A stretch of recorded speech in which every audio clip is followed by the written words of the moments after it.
देखो आपको ये गिवन है ना, और आपको प्रूफ क्या करना है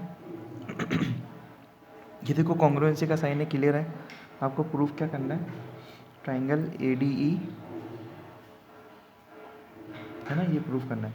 कैसे करें, देखो यहीं से सब कुछ सारी कंडीशन मिलेगी, ABE और ACD है ना, तो corresponding parts of congruent triangles equal होते हैं। तो वैसे सब कुछ देख के लिखते हैं, AB इक्वल टू देखो AC होगा,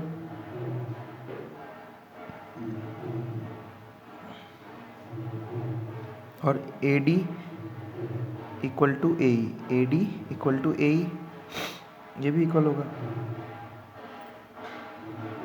अब मैं इन दोनों का अगर डिवाइड कर दूं तो कुछ गलत नहीं है, मैं डिवाइड कर रहा हूँ AD अपॉन AB, और दो ट्राइंगल ले रहा हूँ, triangle ADE and triangle ABC, ये दो ट्राइंगल ले रहा हूँ क्योंकि इन दोनों के बारे में मेरे को बात करनी है और प्रूफ करना है, तो मैंने दो ट्राइंगल लेके और मैंने इन दोनों को डिवाइड करा, तो बिल्कुल सही स्टेप है, डिवाइड कर दिया मैंने दोनों को। इसको 1 बोल देते हैं, इसको 2 बोल देते हैं, 2 डिवाइड बाय 1, राइट। अब देखो AD upon DB equal to AE upon EC है ना, और ये एंगल देखो दोनों ट्राइंगल में कॉमन है, तो angle A equal to angle A, ये दोनों कॉमन एंगल हो गया। अब आप ऐसे कंडीशन रिवाइज करो कि दोनों ट्राइंगल अगर सिमिलर है, अगर उनके बीच के एंगल इक्वल हो और जो साइड्स है कॉरस्पॉन्डिंग साइड्स वो आपस में प्रोपोर्शन में हो, तो ये SAS से ये दोनों ट्राइंगल क्या हो गए, सिमिलर हो गए, हैंस प्रूव्ड, राइट।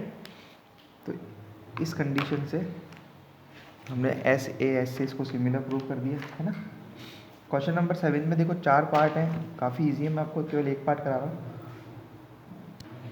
देखो आपको ये ऐसे प्रूव करना है, वही कॉमन एंगल यूज़ कर लो। देखो एक तो 90 गिवन है, तो angle AEP equal to angle PDC, ये तो आपका 90 हो गया।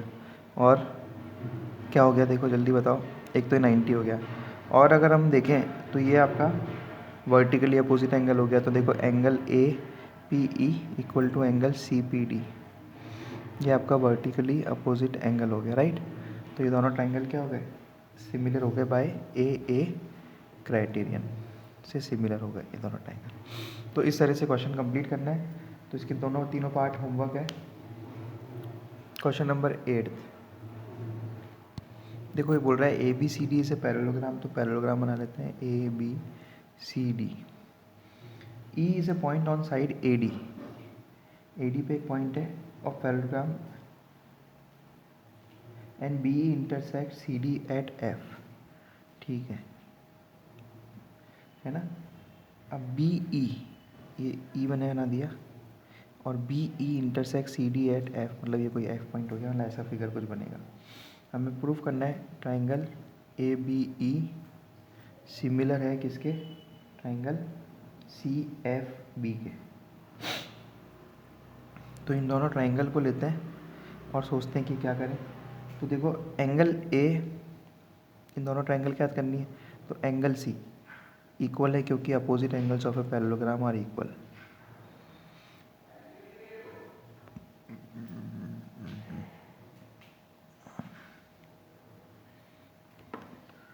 ठीक है, अब क्या करें, opposite angle of parallelogram are equal, एक तो ये मिल गया, और एक आप कंडीशन यहाँ पे ऑल्टरनेट एंगल की लगा सकते हो। देखो angle AEB is equals to angle CBF, angle AEB ये वाला एंगल Z बन रहा है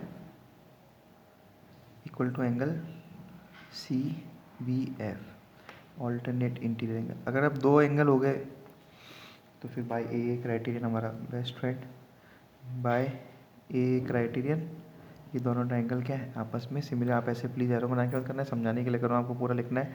therefore triangle ABE similar to triangle CBF by AA similarity criterion, SIMILARITY similarity criterion, okay, right. देखो ट्राइंगल ए बी सी और triangle A M P आपको proof करना है कुछ C A upon P A equal to B C upon M P, और दोनों को similar भी प्रूफ करना है, दो पार्ट हैं। तो सिमिलर तो देखो प्रूफ कर देते हैं बड़ी आसानी से। एक तो 90 हो गया, देखो angle A B C equal to angle A M P 90 degree, और एक दोनों में कॉमन है, राइट। तो ये तो आप सीख गए अच्छे से, कॉमन एंगल, तो ये क्या हो गया, सिमिलर हो गया बाय ए क्राइटेरियन, बाय ए क्राइटेरियन, ठीक है। अब अगर सिमिलर है तो कॉरस्पॉन्डिंग साइड्स प्रोपोर्शनल होगी, तो कैसे लिखें, C A upon P A, C A upon P A equal to B C upon M P, और ये देखो ये प्रूफ करते हैं, तो दोनों पार्ट प्रूफ हो गए, फर्स्ट और सेकेंड, राइट। तो in this way we will proceed. Question 10th आप लोगों को होमवर्क रहेगा। Thank you so much.